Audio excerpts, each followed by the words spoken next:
میں نے ایسا ہی کیا۔ بوڑھا بڑا پرجوش تھا۔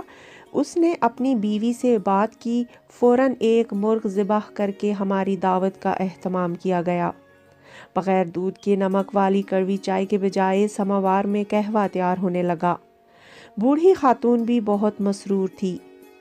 میرا نام ہے صنم شہزادی اور آپ سن رہے ہیں سری نگر جیل سے فرار کی کہانی۔ لڑکی کو گاؤں جا کر بابا کے بڑے بیٹے حبیب کو بلانے کو کہا گیا۔ حبیب آیا تو اس کا مجھ سے تعارف کروایا گیا۔ حبیب کو بھیج کر نیچے سے کھانا اوپر ہی منگوا لیا گیا۔ بابا نے حبیب کو تاکید کی کہ اور کوئی اوپر نہ آئے۔ اس رات کا کھانا بوڑھی خاتون نے اپنے ہاتھ سے تیار کیا۔ مجاہدوں کے لیے کھانا پکاتے ہوئے اسے بڑا فخر محسوس ہوا۔ رات کے کھانے پر صرف حبیب اور اس کے چھوٹے بھائی کو ساتھ بیٹھنے کی اجازت دی گئی، عورتوں کو اس طرف آنے کی بالکل اجازت نہ تھی۔ کچھ دیر قبل کے اجنبی مسافر چشمے زادان میں اہم شخصیات کی حیثیت اختیار کر چکے تھے۔ ہمیں آرام پہنچانے میں کوئی کسر اٹھا نہ رکھی گئی۔ شام کو بڑا پرتکلف کھانا کھلایا گیا۔ وقفے سے چائے اور قہوہ پیش کیا جاتا رہا۔ بابا اور اس کے دونوں بیٹے دیر تک ہم سے گپ شپ کرتے رہے۔ آخر میں نے ان سے کہا کہ آج رات کسی وقت ہمیں اپنی کسی نئی منزل کے لیے روانہ ہونا چاہیے۔ حبیب نے پیشکش کی کہ وہ اس غیر محفوظ علاقے سے پار کسی بھی مقام تک ہمارے ساتھ جانے کے لیے تیار ہے۔ اس کے بعد ہم آرام کی نیند سو گئے۔ 12 دسمبر 1968 تقریباً 1 بجے شب ہماری آنکھ کھلی۔ بوڑھا بابا پہلے ہی بیدار ہو چکا تھا۔ اس نے اپنے بیٹے کو بستر سے نکالا۔ ہمارے لیے تازہ کھانا تیار کیا گیا۔ بابا ہمارے لیے کچھ سیب بھی لے آیا۔ اس کے علاوہ ہمیں چاول بھی دیے گئے اور کچھ پکی ہوئی روٹیاں ساتھ لے جانے کے لیے ہمیں دی گئیں۔ ہم نے کچھ پس و پیش کے بعد یہ تحائف قبول کیے۔ چاند کی مدھم روشنی میں ہم اس کے گھر سے روانہ ہوئے۔ بابا نے بوجھل دل کے ساتھ ہمیں الوداع کیا اور دعائیں دی۔ حبیب بطور راہبر ہمارے ساتھ چل پڑا۔ اس کی مدد سے سیکیورٹی کے گھیرے کو ہم نے نہایت آسانی کے ساتھ عبور کر لیا۔ دہان کے کھیت بارش کے پانی سے بھرے ہوئے تھے، تاہم ہم انہیں عبور کرتے رہے۔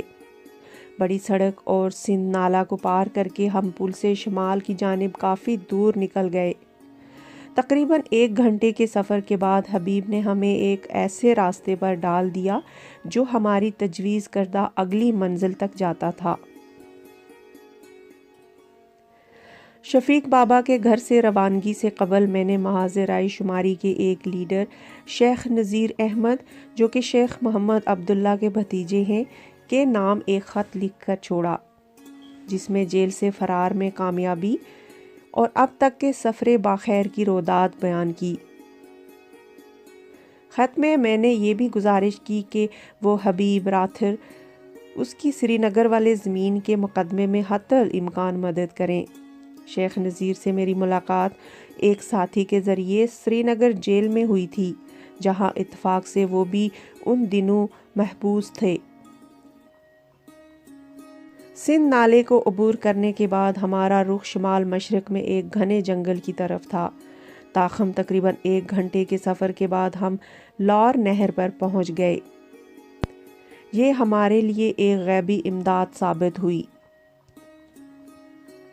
ہم نے اپنی سمت تبدیل کی اور نہر کے کنارے کنارے روانہ ہوئے۔ کچھ دیر بعد ہم ایک گاؤں میں پہنچے جس کا نام اب مجھے یاد نہیں رہا۔ نہر گاؤں کے بیچوں بیچ گزر کر اس کو 2 حصوں میں تقسیم کرتی تھی۔ گاؤں کے وسط میں نہر کے قریب ہی ہمیں ایک مسجد نظر آئی۔ ہم آگے بڑھے اور مسجد کے حمام میں داخل ہو گئے۔ کشمیر میں عام طور پر مسجدوں کے ساتھ گرم حمام کا انتظام ہوتا ہے۔ ہم نے حمام میں غسل کیا، نفل ادا کیے۔ اس دوران گاؤں کے لوگ مسجد میں آنا شروع ہو گئے تھے۔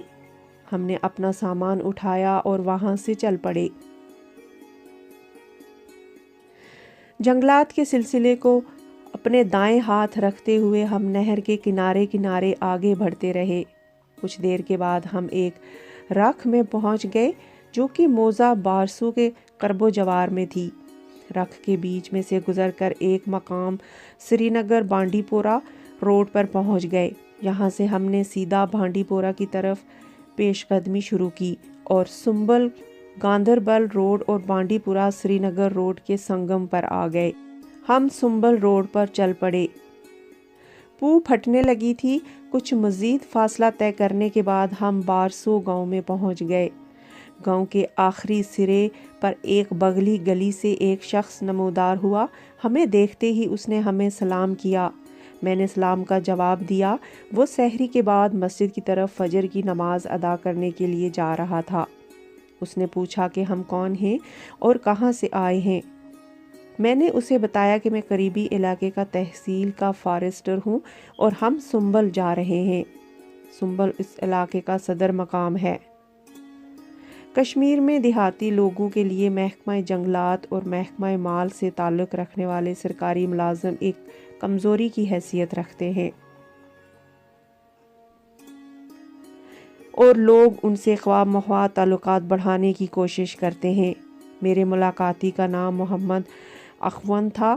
اس نے نیا مکان بنایا تھا اور اسے عمارتی لکڑی کی شدید ضرورت تھی۔ اس نے پیشکش کی کہ ہم اس کے گھر جا کر چائے کی پیالی پئیں اور کچھ دیر آرام کریں۔ چونکہ دن چڑھنے والا تھا اور ہمیں یوں بھی کسی پناہ گاہ کی ضرورت تھی، ہم نے بلا حیل و حجت محمد اخون کی پیشکش قبول کر لی۔